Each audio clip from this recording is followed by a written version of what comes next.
Mo Singleton grows up in rural Sussex as the only child of John Singleton, a scientist and university lecturer, and Marjorie, a housewife. When Mo is still quite young, her father confides in her by telling her that he is betraying his incompetent and simplistic wife with a colleague at the university. Up to her father's premature death at 45 and beyond, Mo is able to keep their secret without once meeting her father's lover. Following in his footsteps, Mo studies biology and moves to London, where she gets a job at a university. She enjoys teaching first-year students, especially challenging their faulty assumptions about nature and explaining to them what man's role in the big cycle of things really is.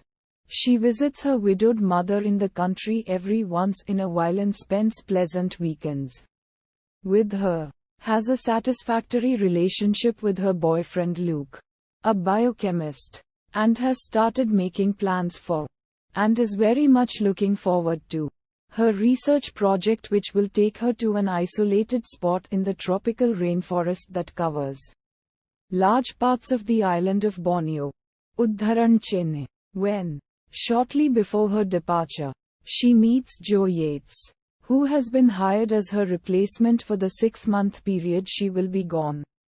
Mo is both appalled and attracted by his directness but rejects his overt sexual advances as well as his fatalistic philosophy of life. In Borneo, she behaves very professionally, fervently believing that through her academic work she will increase the sum total of human knowledge about the tropical rainforest. Her mental breakdown is already looming but Mo is not yet aware of it.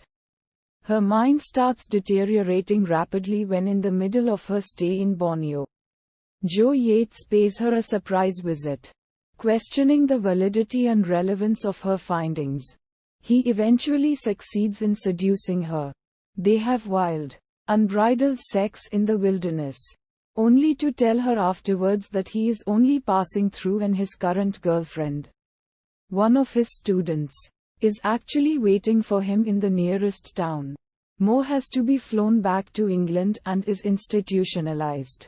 News of her beloved colleague Liam deserting his wife and young children for a first-year student only makes matters worse.